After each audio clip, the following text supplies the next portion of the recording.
That's correct, right? Okay. Yeah. All right. Now, another thing also we realize is that from this may be from last week, the orthogonality of mode shapes give us the following. What is the orthogonality of mode shapes, which is this property of this VI, is this? Orthogonalities of mode shapes indicates the following. Indicates this. If you subject a mass matrix to a certain mode,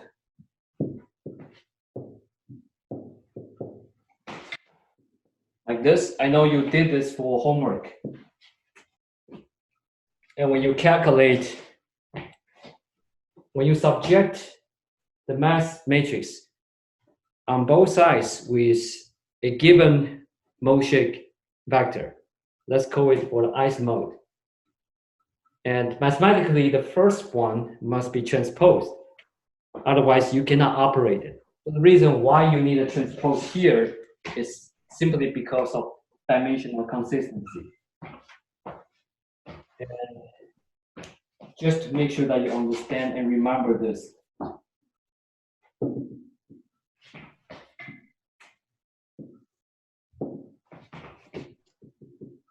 So the whole thing looks like this.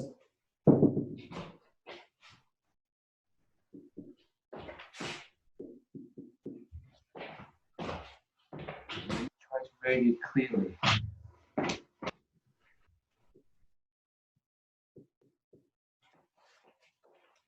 The mode shape vector is always written as a column vector, which means that its dimension is n by 1 because it has n elements in one row, in one column. I'm sorry, it has n rows, 1, 2, 3, 4, 5, all the way to n, and it has one column.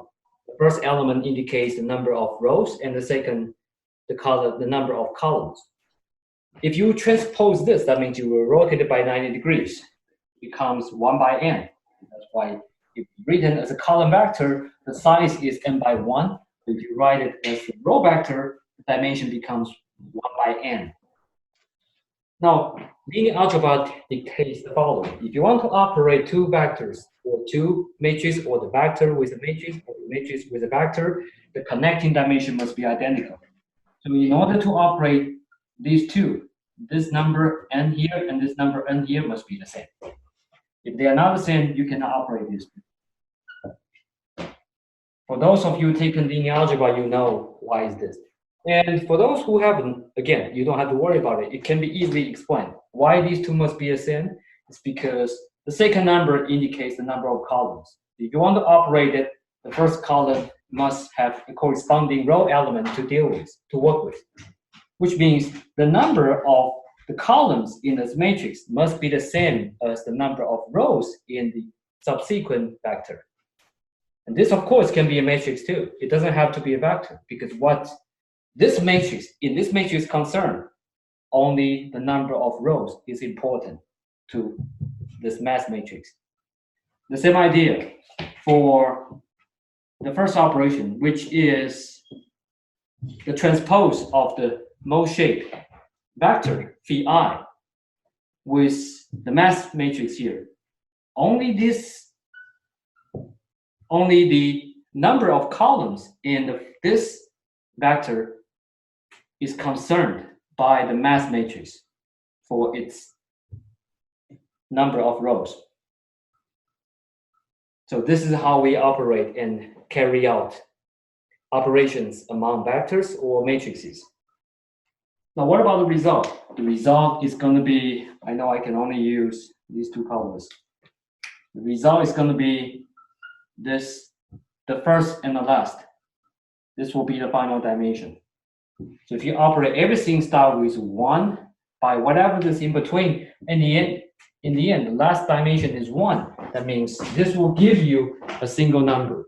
And from my lecture notes, this is what we call MI. So what's MI? MI is, we call modal mass.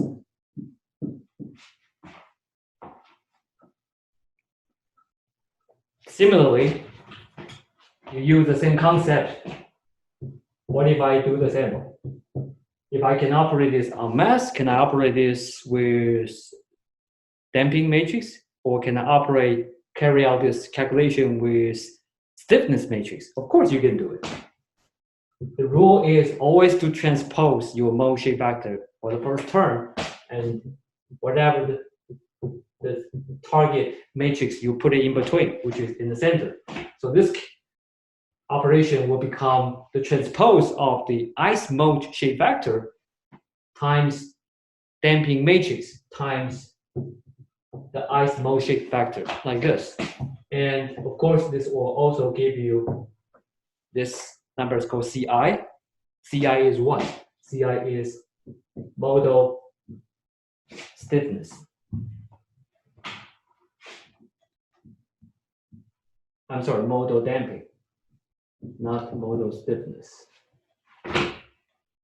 Of course, this CI can be written as different kind of mathematical forms. We will talk about it next week. And for damping, I'm sorry, for stiffness matrix, this will become just Ki. Now, this Ki will be modal stiffness. Now, from now on, you have to keep in mind that once you carry out this operation, the reason why we can get this modal mass is because you basically subject the mass matrix with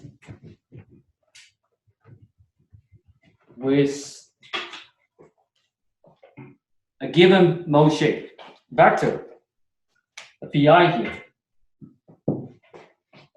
You basically put two terms. It's the ice mode. You put one after it and the transpose of itself before it. So this operation will get you modal mass and modal damping, modal stiffness. Please understand that these modal properties have nothing to do with the physical mass or the physical damping or the physical stiffness, not like the ones that we use. For example, you remember we deal with the 2 degree of separation system. You have M1 of this, M2 of this, and you can calculate this will be U1, could be U2, or you have K2, K1, something like this, right? When we define the problem, you're always provided with some lumped mass. So please understand that the lumped mass values, we'll call it M1, M2, whatever you call them, they have nothing to do with the modal mass. In fact, when you calculate this, you actually can find out the modal mass actually is not the lumped mass that we physically defined before. The values you are provided at the beginning of problem, usually these are physical mass. That means they actually represent the mass at the given floor. They actually have physical meaning. But modal mass do not have physical meaning in reality. They have modal significance. They don't have any physical meaning, which means you cannot really find a certain floor with this modal mass. It does not exist. Modal mass only exists in the modal space. And that being said, there's another important property here.